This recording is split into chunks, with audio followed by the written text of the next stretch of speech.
podcast is intended for mature audiences. The views and opinions expressed are those of the panelists and do not reflect in any way those of the podcast partners, sponsors, or affiliates. Enjoy.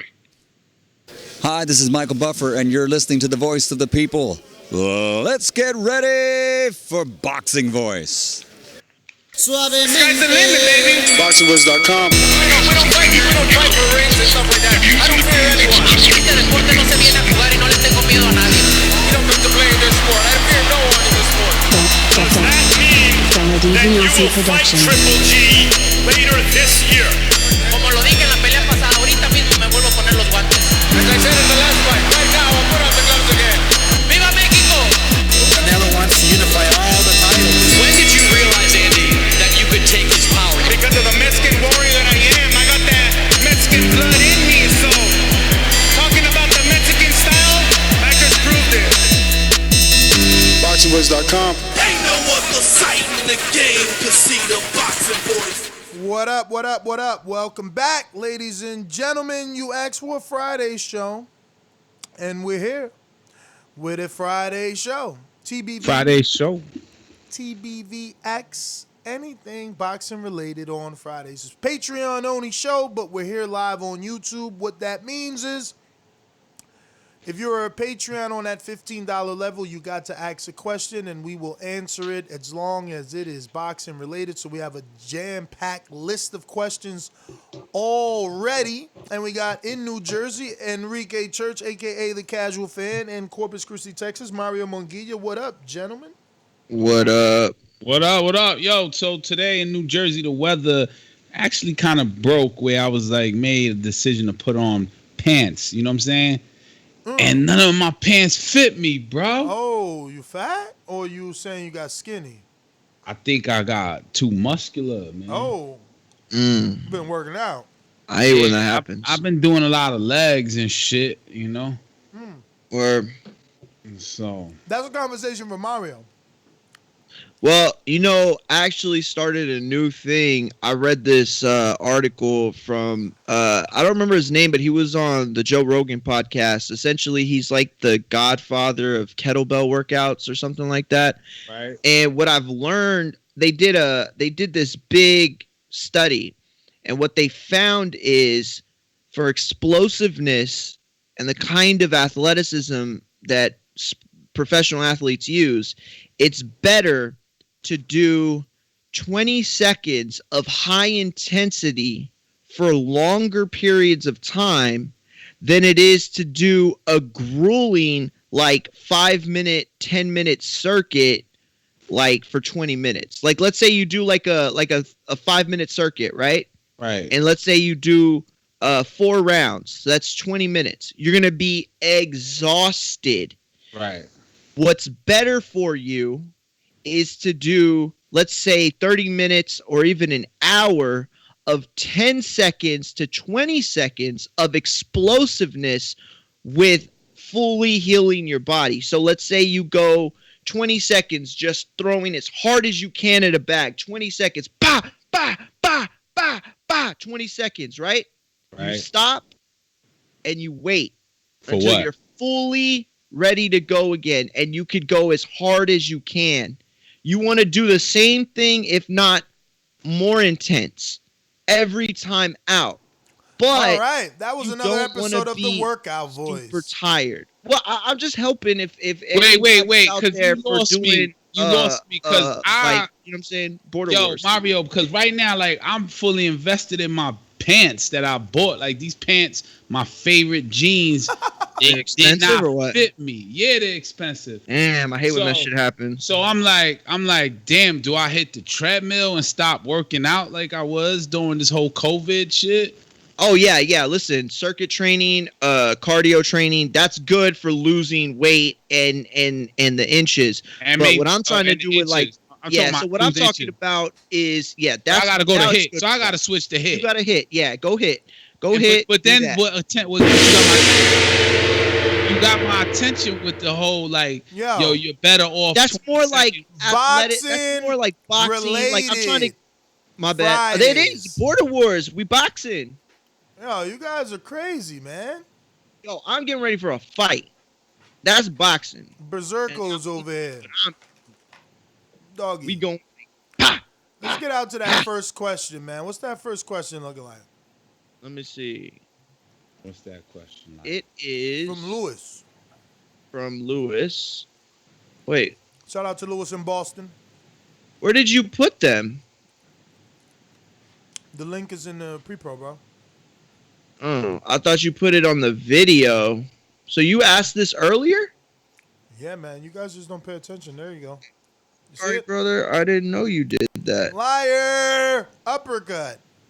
All right, here we go. Pre-pro from Lewis, and he asks, oh, the first one I have from Lewis says, I'm Boricua, no doubt, but that has nothing to do.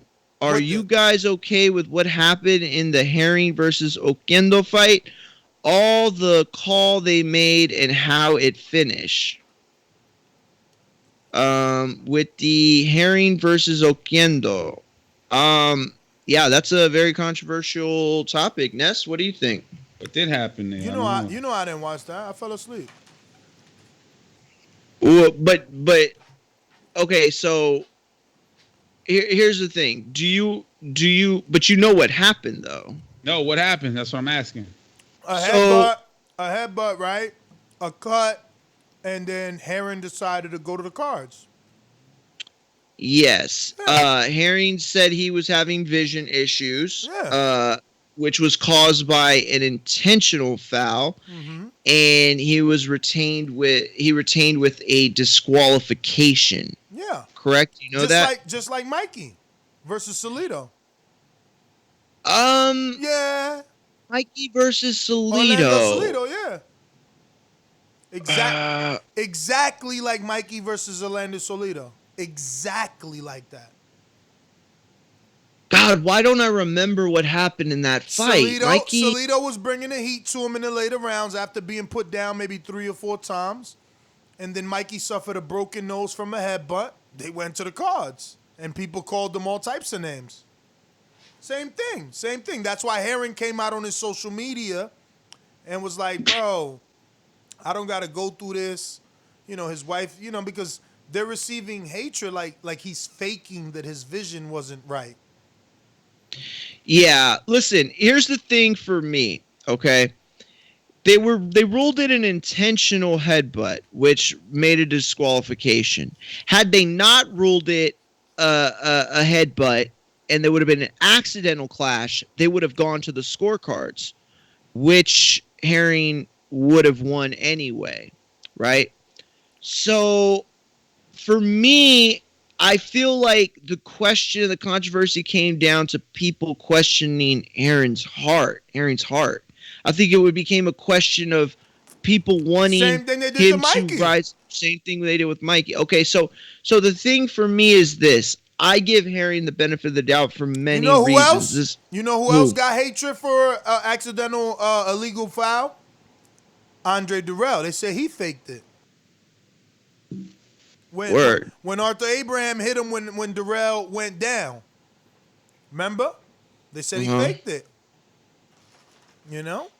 Yeah. Listen, I think that the big thing in this fight was that the time it took for McIntyre and Herring to figure out what they were going to do, it was like controversial in the sense that they were almost like trying to inquire whether they were going to win the fight. So it made people feel like, wait a minute, he could continue, but he knows he's going to win the fight, so he's going to go ahead and take it. And my whole thing is this. Herring, and look, he's a friend of the show. I really like him, so maybe people are going to say that I'm being biased, but Herring has done enough to show his heart. He has shown his heart. He has shown what kind of fighter he is. And he's a fighter through and through. Why is he going to risk more injury that could cause permanent damage when he has bigger things lined up? And I know that might not sound like the answer that, real fans want, but the point of this is that guys don't always get their shots in an even manner. Some people get the royal treatment, some people don't. And we have to look at Herring and know that he has never gotten that kind of treatment, which he deserved, and he's never gotten it. Yeah, he has a loss. Yeah, he suffered adversity, but This is a guy who has talent. This is a guy who's done the right things through his career. And you know, the fact that he's a Marine, he's defending our country, like, I think he deserved the benefit of the doubt. And I think that he's, again, shown his heart. So for me, while it is controversial and I understand that, and I'm not debating whether people should or shouldn't have problems, all I'm saying is that I feel like we should move forward. Listen, Herring was on these airwaves saying that, you know, the glitz and the glamour of fighting and fighting that kind of style, it doesn't pay off at the end. You're by yourself when you're getting taped up and stitched up and all that, right? You're by yourself. There's no more fans there. There's no more people. Everybody leaves pretty quick, okay? He was on our airwaves saying that. So, you know, I think ultimately we're going to get the best out of Herring in his next fight, and that's all we can really ask for. I mean, this guy was contemplating quitting, Ness. He was contemplating leaving the sport, but that's what happened because of the hate. Exactly. That's what happened. And that's just, listen, there's nothing that could happen in a boxing ring that makes that okay. You know what I'm saying? Like, or within the realm of the sport, obviously. I mean, if somebody goes, you know, Mike Tyson on somebody's ear, that's something a little different. But that should never be where it gets taken. Hey, Enrique. Yo. Any thoughts on that? I didn't see the fight, but as I'm hearing that he stopped the fight and said he couldn't see, and you got to sometimes believe the fighter. You know what I mean? You just can't go with like, man, because for your entertainment, you know, just look at it as like, yo, that's how, fair and square. Kind of like when Victor Ortiz had butted Floyd and Floyd hit him, and the rule protect yourself at all time happened. You can't go hating on Floyd, you know. You can't go hating on the fighter for saying, yo, go to the scorecard, man, I'm bleeding. Now, was that headbutt intentional with the blood, right? That he say impaired his vision? Did they call it an intentional? Did they take a point away? Or they was like, all right, go ahead. No, fight. They called it an intentional, and that led to a DQ. Oh, I thought they went to the scorecard. No. That's what would have happened if it was accidental. They would have gone to the scorecard, and Harry would have won anyway. So the decision really didn't matter at the end. No, that's y'all limit, dog. Y'all wilding out for respect. David Maldonado's next. Oh, my bad. I was trying to check it on my computer. I'm on my phone. Dave Maldonado says, being that you guys are not into history lessons but are open to documentaries, me being a boxing encyclopedia, I'm more than glad to DM you guys documentaries to check out every once in a while to put y'all on some boxing history. Ness sold me on the TBE documentary. I watched it and it was amazing. My question is, would you guys consider having a show topic based on a specific boxing documentary every now and then instead of always doing a film study Tuesday? Listen, I'm totally down. We could finish doing the Floyd. I never got to finish it. I only got 35 minutes in. I said it when I told y'all about it that I would love to do film study Tuesdays on these documentaries because I just ain't got the time to just watch it just cause. But that one was so worth it. I'm willing to go back, do it with y'all. And then he said he sent us one on Hagler. I'm willing. I like that because sometimes to me, Film Study Tuesday gets a little stale, man. It gets a little stale to me. Yeah, no, I agree. Here's the only problem with the documentaries. It's like if they can't watch along with us, like we're all watching together, it would be really difficult, you know, unless we're doing like, we all are going to watch this documentary and report back next week. That's the only problem. But I watch documentaries all the time.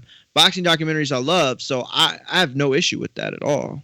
But how do we do it is the question. But Kaz, you any boxing documentaries that you like that you would want to do?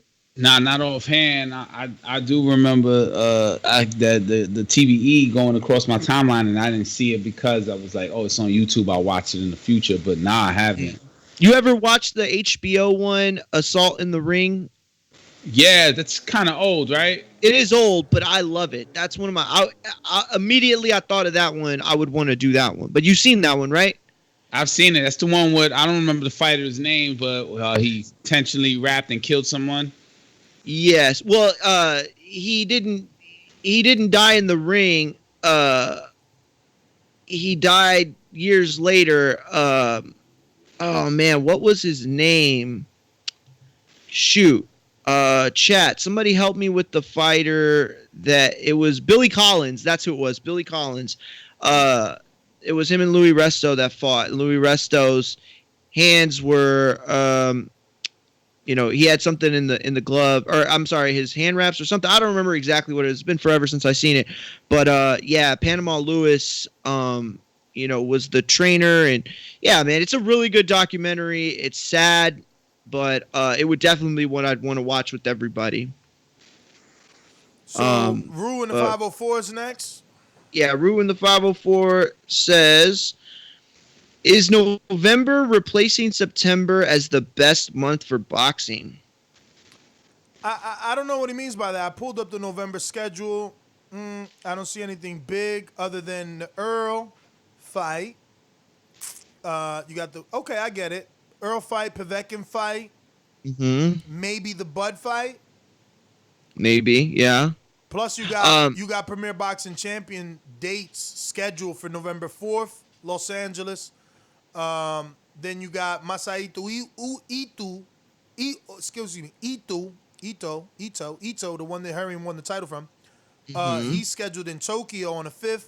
Then back to Fox, Premier Boxing Champions in the 7th. Also, the following week, back in Los Angeles bubble, Premier Boxing Champions. Then the pay-per-view, Premier Boxing Champions. Plus, that same date, the Povetkin pay-per-view. Well, I think the point he's making is that September is, the September's Mexico independence, and we always would get big fights. Canelo Lopez was then, and it was on the same day as Chavez Martinez, if I'm not mistaken. And September's always had like a big Mexican Independence Day type of fight. The thing is last year it was Fury Ottawalan, you know what I mean? And so it didn't feel as big. This September has really good fights. It's just not huge fights. Like the big pay-per-view card is nice, stacked from top to bottom, but there's no real like huge marquee matchup like a Canelo or AJ Wilder, anything like that. That said, I agree with them in the sense because my brother's birthday is in November 8th. Like literally the last 15 years, he has had a pretty big fight on or around his birthday week. November's always had like pretty decent fights. Like Bernard Hopkins, I remember had a pretty big fight. I can't remember against who though. He's had a couple of them, but yeah, he could be right. All right, we got James Valdez says, Ness, you recently mentioned that you thoroughly enjoyed Teddy Atlas commentating when he was on ESPN. For some reason, I never enjoyed his commentary. Maybe because he's so damn ugly.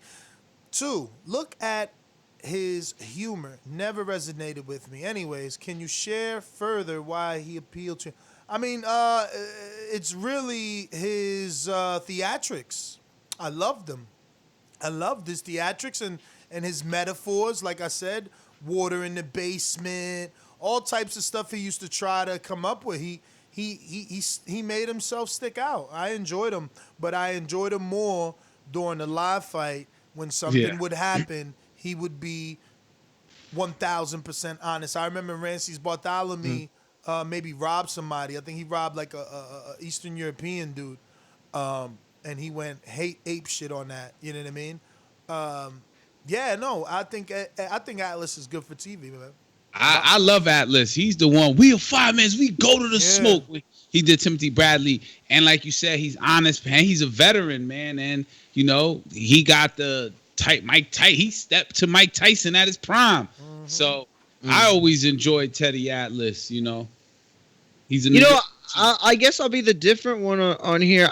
I didn't always enjoy Teddy Atlas. I think that he's super smart, obviously, and very insightful. I feel like, though, when my opinion doesn't line up with his, he does everything to push, like, that narrative. And I don't think it's for any other reason than he truly believes in what he's saying, so I have no problem with that. But ultimately, I don't know. The theatrics are a little over the top sometimes. I don't know. I just never really enjoyed him as much as that. But I do love his podcast. Yes. Teddy B, Midwest Sports Talk says. I got you. God does Jamel. Yeah. Go ahead. I'm sorry. I thought you wanted me to get it. Go You want me to ahead. get it? Yeah. Yeah. Teddy B says, does Jermell Charlo enter the top 10 pound for pound with a win over Rosario? Love the idea, by the way, fellas. Does he enter the top 10 pound for? I'm gonna just say yes because I don't deal in pound for pound. So you're just gonna say yes because you don't deal with it. Wait, what'd you say, Ness? You wanted to know what my pound for pound list was? I want to know, does Jermell Charlo enter your pound for pound if he beats Rosario? Yes. Okay, so you want me to give you my pound for pound. Okay, so currently, and I did this the other day, I have Loma, Canelo, Inoue, Crawford, Usyk, Fury, Spence, Pacquiao, Estrada, and Josh Taylor as my top 10. Others receiving notes, Rungsvai, however you say that, Golovkin, Burchett, Garcia, Mikey Garcia, I mean. So does he enter it? Yeah, I think he very well could push Josh Taylor out. But I don't know. To me, it's like he could push Josh Taylor out, but a Josh Taylor win over Ramirez shoots him up further in that list, and I'd have to knock somebody else out. But yeah, I have no problem with Mel entering the pound for pound if he wins. Next one coming from, is it Steve? Yeah, damn, I forgot to put hearts. That was such a good idea, Ness. Let me start that. Okay, Steve. Steve from Chicago says, do you feel as though Eddie / Matchroom USA have let down their American audience? Where is Jacobs, Farmer, Haney, Andrade, etc.? I'll say it for him. Haney got a November 7th date. Jacobs should be fighting Ryder according to the reports. Well, yeah, that's not. Andrade is still waiting out. Yeah, Andre's still waiting out. Haney, obviously, we know what's been going on there. But I'm definitely with him. They let down their American audience. Yeah, we had that discussion earlier this morning, and yeah, it's definitely lacking. Mm-hmm. What about you, Enrique? You think that DAZN America has been lacking?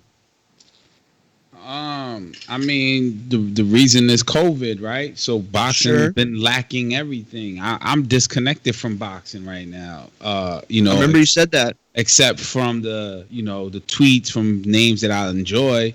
Hence why I went to the Gary Russell podcast we had with Devin Haney. You know what I'm saying? Word. It was entertainment for me. Like, that's become my entertainment, following them online and hearing the beef and pretty much hearing the reports. But no fights, no DAZN. Like, I've been paying for DAZN this whole entire year. As have I. And received nada. Me too, bro. Getting straight. Word. They robbing us, man. They robbing us. Next one coming from Dodge Hyatt says, new Patreon, shout out to him. New Patreon. I just joined Patreon yesterday. Glad to be a part of the family, and we're glad to have you, man. My question is, who is your guys' current favorite trainer in boxing and why? Shout out to TBV. Wow. So many. That's a tough question, It is because, like, what's the criteria? Well, I think he's just saying your favorite, so whatever your criteria would be. Fuck, man. I got so many. I know, so do I. I love what so many people are doing. Like, I think Ronnie Shields is probably at the top of my list right now. Ronnie, Robert, freaking Terrific, Bo Matt. It's just so many. It's so many. Virgil. Virgil. I'm going to put it like this. I'm going to answer this question the best way I could by giving top 3 and 2 honorable mentions. I'll say Robert Garcia.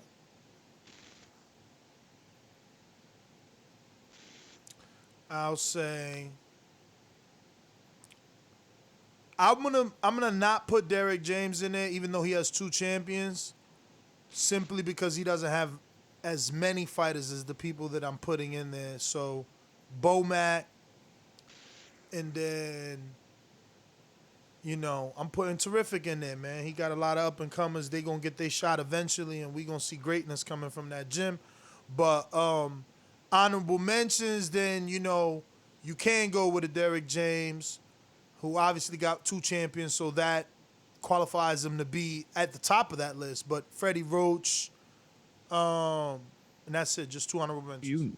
You name it. You naming all of them. No, I'm just playing. No, Listen, I think 5. I got to give it to Shields right now, with a very close second, Robert Garcia.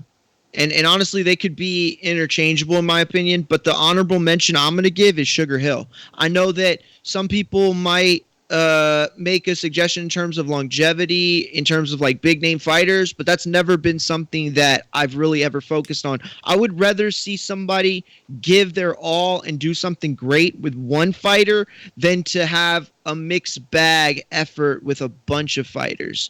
You know what I mean? In varying weight classes and amateur and pro statuses. So, but Sugar Hill definitely gets an honorable mention. I think that he's got a very long career ahead of him.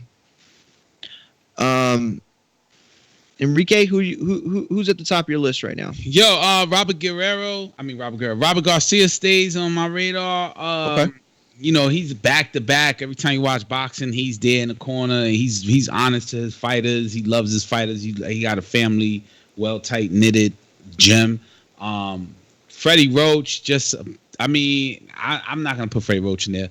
I'm gonna definitely say who else I like. I like Angel Garcia, man. You know, that's a good one. I relate to him. That's a good one. He's only his one fighter, his son. You know, but he's done so much with them. He done so much with him, so I definitely pick Angel Garcia, and then I'm gonna go Reynoso, right? Reynoso. That's a good one. Wow, I'm surprised Chepo didn't go that way. You know, going with Chepo and them. They honest. They stick with their guns, and they don't play when you could joke about Canelo, and they not on your team if you do. So very well said. Much respect them. Yo, that's actually good. I forgot about Reynoso and how big that camp is over there. But that's I was surprised you didn't say him. Next up, so we got Sam in the UK. He says, "What's really holding up the Haney versus Russell fight?" No clue. Devin Haney's father, Bill, is live right now on 7A Sports. So I don't know, man. Hopefully they get it done. But it seems like everything is leaning towards Gamboa these days. Let me take a crack at it. I think that, and this is just speculation, right? I think that when you look at a Gary Russell, he looks at a Devin Haney and he says, okay, you're the A side in this fight. I got to give it to you, right? You're bringing the title. You're bringing everything. I'm taking a shot at you. But then with a rematch clause, Gary Russell wants more because he feels like he is the non-de facto A side in the sense that he's been at the top longer. He's been in our minds and at the top of boxing for so long that the name resonates like an A side. So in his mind, he's thinking, why should I submit to everything that is Devin Haney when I bring just as much, if not more, in terms of commercial appeal? Now, I'm not saying that's true. I'm just saying that's what Garrett Russell's thinking. And so I think that that's probably a big issue with this is it's not just some challenger. It's Gary Russell Jr. You know what I'm saying? So he wants his respect. He wants his just due. He wants what, he feels like he deserves. So, that's a tough thing to get past. Let's see. Next one coming from Josue Boxeo. He says, what are your thoughts on what Dana White said about the state of boxing? Man, I hate to be all cutting you short, but no one cares what Dana White says. When I see Zuffa put on a fucking card, then I'll worry about his thoughts on boxing. But Zuffa is nothing until he does something with it other than, straight up steal jack headlines based off the names of boxers. Like, word. Dana's straight nothing. Enrique, you got anything to add? Because I just second what Ness says. I guess not. No? Oh, he's on mute. Oh, I was saying I really don't care when Dana speaks. I'm not I'm a main follower, I only see him get notary on the boxing side when he's next to Floyd, and that's about it. So I don't. Yeah, I second both of y'all's thoughts. Next one coming from Brandon Maurice. He says, give me your 4-man dream team boxing panel. Mine would be Paulie Malignaggi, Emmanuel Stewart, Teddy Atlas, Jim Lampley. This one's easy for me. I'll go Jim Lampley, Mauro Ranallo, Max Kellerman, and like, could it be all time? Because if so, I want George Foreman back. Oh no, you know what? Let's say if it's like it could be imaginary, Emmanuel Stewart, bro. In my opinion, one of the greatest of all time behind the mic. Loved him, bro. The moments, like, he was so authentic. Y'all remember when Victor Ortiz Berto happened and he let out this like crazy yelp? It was like like he was just truly into the fights and he was reactionary, and I just loved it. I felt like he was a real fan watching. What was the yelp? How did it was like like as soon as it went down, bro. It was go back and watch it. It's hilarious. That's but a great I respect it so soundbite. much. That sounds you remember like, it? No, but you did that well. Oh, just me? Oh man, that's all right. Well, I hope nobody clips that. And I just said that, so somebody's gonna clip it. What do y'all think? 4-man panel. You first. I'll definitely pick Paulie, Larry Merchant, and then you just named him. I'm spacing on his name. Jim Lampley, Larry Merchant. I said Paulie Malignaggi, Emmanuel Stewart, yes, and I like Roy Jones. I like Roy Jones too. I was gonna say him, and then I was like, you know what, George? What do you think, Ness? I like Antonio Tarver. Okay. Bit of a wild card. I'll take.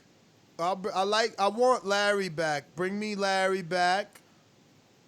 And who else?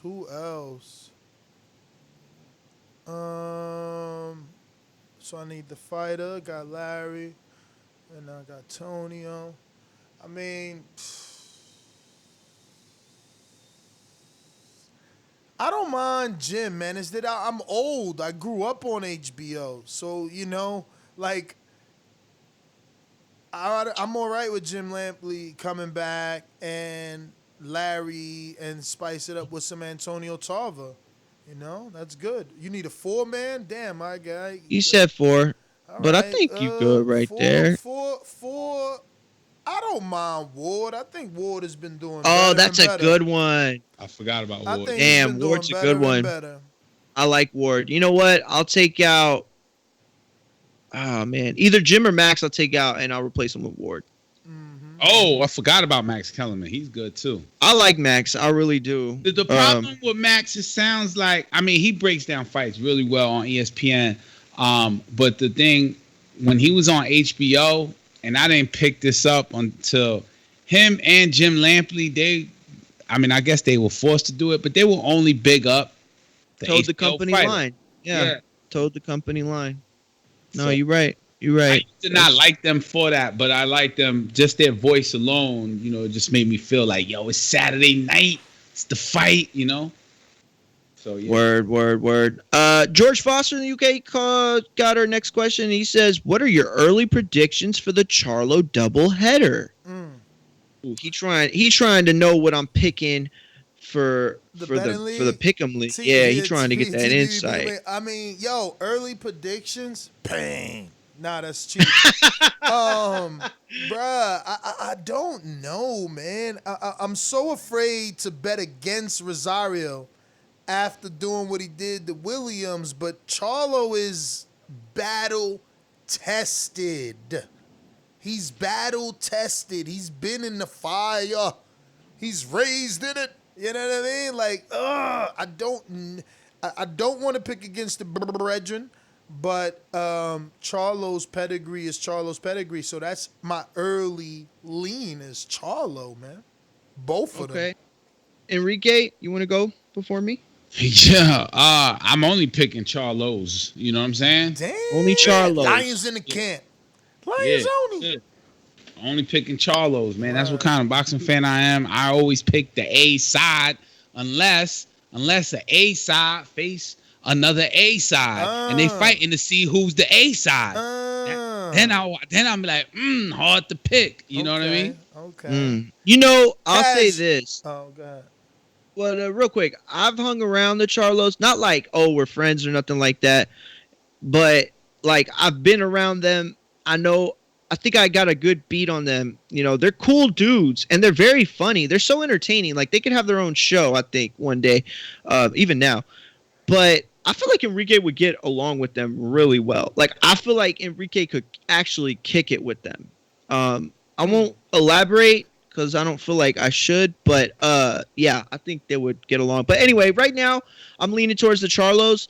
I will say that the only thing that would probably make my pick change is based off of what happens in the next week in terms of the Pick'em League. You know, if I get down a point or two and it's like crunch time and I need to, get ahead, I might go with Derevchenko.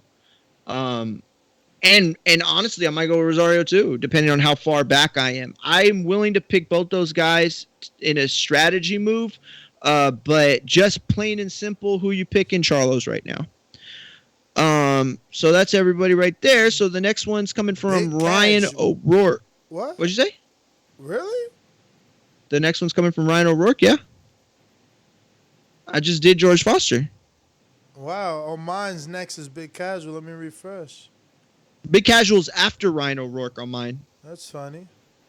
Yeah, that's happened before. You sure he's not commenting on George Foster? Because I don't see him here. How are the No, it's a new question. Why? He says, "How are the rankings submitted? I see no way how the WBC can have Yildirim as Mando. What's the point in the Diamond Belt when Callum held it for 2 years but no shot, and now Eddie petitioning for Yildirim versus Callum for the belt?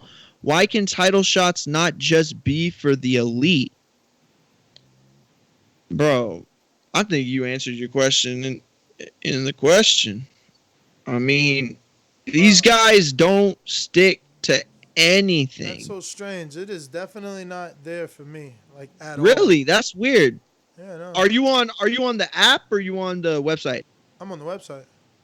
Yeah, see, when I've been on the website before and Doomy or you've been reading questions from your phone, from the app, that's happened to me where like you'll read somebody and that person is like 3 below the person that I'm looking at. It's like out of order. I always use the desktop, but I'm checking it out on the apps to see how different it is. That's so strange. Oh, you always use the desktop, you said? Always. Oh, okay. Well, then maybe it was Doomy, but I've seen that before. It's happened before. But anyway, back to the question real quick. Let me read it again. He said, "How are the rankings submitted? Wow. I see no way how WBC can have Yildirim as Mando. What's the point in the Diamond Belt when Callum held it for 2 years but no shot, and now Eddie petitioning for Yildirim versus Callum for the belt? Why can title shots not just be for the elite?" Dude, I do not see that shit. Even it's here, app. I promise you. Unbelievable. How crazy would it be if I was just trolling you and I just made that question up myself? That'd be funny. No, but that is from Ryan O'Rourke. And yeah, listen, I hear you. These guys do not stick to the rules. Thank you, baby. These guys do not stick to the rules. And that's the whole problem. Like with making up these belts, at first it was like the Diamond Belt, and then it was like, intergalactic belts and all this crazy shit. Now we're dealing with franchise. Like, that's what they do. They make these rules, right, that they don't want to follow, and then they try to bend and twist them. But then when it comes to a situation where you have like a big money fight or you have some fight that you want to get done because of the money, but it doesn't fit your narrative or it doesn't fit within the rules that you yourself have governed, then you make a new title, that's how interim titles got started, essentially. And we've come so far from interim titles, and now we are where we are. It's just horse shit. Next, I guess, because my list don't even have Ryan yet. I've got out, refresh. Next is Big Casual, and he says, if AJ is able to avoid a Wilder fight his whole career, but is able to defeat all the top heavyweights of his era, including Fury, would you put an asterisk next to his career for never fighting Wilder? Or would you just give him credit for beating Fury, the man who beat Wilder? excuse me, I'm sorry, the man who beat Wilder once, because he will get knocked out in the trilogy. And all the other top heavyweights not named Wilder. Hashtag stay tuned. Hashtag 2-time. Man, if he beat Fury, you know, he don't really gotta face Wilder. Wilder gotta, and that's only because if Wilder loses again to Fury, like it's obvious that AJ and Fury would move on. You know what I mean? Wilder got to build himself back into that picture. So yeah, I would give him credit if Fury fought AJ after Wilder and then AJ beat Fury. Of course, you got to give him credit. Why wouldn't you? Yeah, listen, I'm not putting asterisks by Wilder or AJ's name in terms of legacy, but I will tell you that it would be one of the most disappointing things of this era for them not to fight. And it wouldn't be that it would be an asterisk. It would be that anytime you talked about these two guys' legacies, that would be one of the biggest things you talk about. You know, it's the same thing with Floyd and Pacquiao. They could have never fought each other, and they're both Hall of Famers. They both have amazing legacies, and yet there would have been a gaping hole in terms of telling their history where they were destined to fight, and they just didn't. But they ended up fighting, and I think Wilder and AJ will end up fighting too. So let me see. Let me refresh because that was the last one. I'm so upset that only you can see Ryan. I'm like, why is this not here? Why is that bothering? Did you check the app? Dog, I checked the app. I'm clicking the notifications. I've refreshed. I'm about to log out. I was going to say maybe he deleted it, but he's right here. George Foster, Ryan O'Rourke, Big Casual, NO's next. I so see let's everybody except Ryan, like I said. Oh, I'm about Enrique. What would you do if, let's say, Wilder beats Fury? I'm sorry, AJ beats Fury, right? But never fights Wilder. Do you have an asterisk by AJ's name because he never fought Wilder, but he did beat Fury? Would you hold that against him in terms of legacy? No, but it will always be, there would be an asterisk there. Yes, I would always be like, damn, he never fought Wilder though, you know. But that's it. That's not important. We shouldn't hold that against him. I mean, he shouldn't go suicidal for it, you know. Some fighters get the shit you just said. You named the fighter Herring was gonna retire because of all the shit talking he went through. Yeah. And depression. Timothy Bradley went because of the depression because of the Filipino fan base. And yeah, definitely. Shit's hard, man. Shit's hard. NO's coming in next with the next question. He says, if Spence becomes undisputed at 147 and Charlo becomes undisputed at 154, does that make them instant Hall of Famers? And where do y'all rank Derek James as a trainer? I mean, I don't know if that makes them instant Hall of Famers because I don't know, right? I think it does. So automatically undisputed makes you Hall of Fame? Crawford, but think of what he would have had to have accomplished to become undisputed at 147. He didn't say Crawford. He didn't say Crawford. He said Earl and I'm sorry, if Spence. I'm so sorry. If Spence becomes undisputed at 147, yeah, because then he beat Crawford. And I mean, you got to think about who they would have had to beat to become undisputed. For me, Spence, it's no question Hall of Famer. For me, Charlo, it's barely. I think both of them, yes. I remember we had another debate about undisputed, and I said that Zab Judah and Corey Spinks would get into the Hall of Fame for being undisputed, and I was debated that. So I'm just wondering now how that's changed, but. I initially agreed with that. Like, if you undispute, you're probably getting right in. I think that there's a difference between saying first ballot Hall of Famer and Hall of Famer. There's a difference. But I think both of them get in if they become undisputed. Hey, we're on Patreon only, right? No. The questions are Patreon only. We're live. Listen. Oh, shit. Okay. Listen, but this says instant Hall of Fame, but whatever. No biggie. The next one is from John Feliciano in Michigan, who says, yo, is Billy Joe Saunders and Smith... Well, real quick, he said, where do y'all rank Derek James as a trainer? Oh, I told you. I had him at number 4. Oh yeah. I think he's a great trainer, honestly. And he used to train Jerry Belmontes, who is my trainer for Border Wars. I don't know if people know that Jerry's gotten work with all those guys, and Derek James was his trainer for I think like a 4-fight streak. And Jerry was he looked so good. What he did with Jerry in that transition, like I know that other people don't know because they didn't follow Jerry's career, obviously, but I know what he was able to do with Jerry. Like those are the little things right there that mean more to me than anything else. You know what you're able to do for a fighter. And kind of turn him around like that. So I think he's an incredible trainer. John Feliciano is next. He says, is BJS and Smith too skilled for Jacobs? I believe Jacobs beats down BJS, and I don't like inside fighters and complain about it, Callum Smith. It was in quotes. He said, he beats down BJS, and I don't like inside fighters and complain about it, Callum Smith.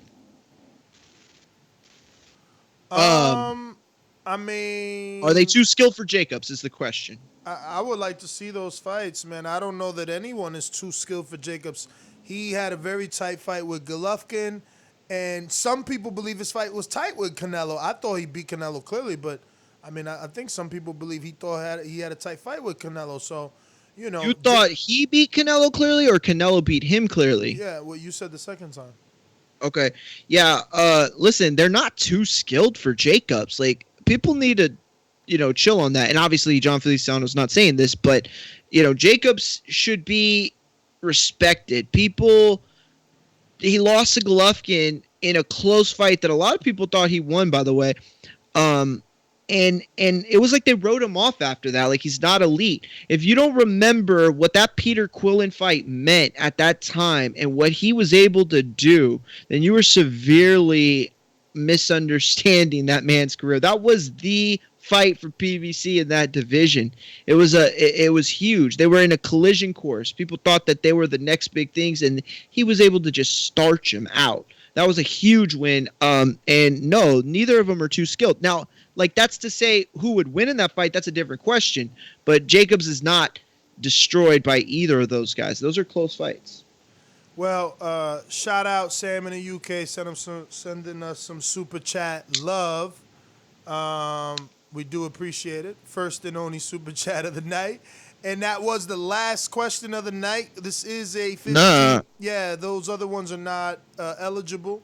It's 15 and up. 15 and up only. Shout out to Ryan O'Rourke with the super chat who says, Ness, my question shows up twice on screen, so I deleted it.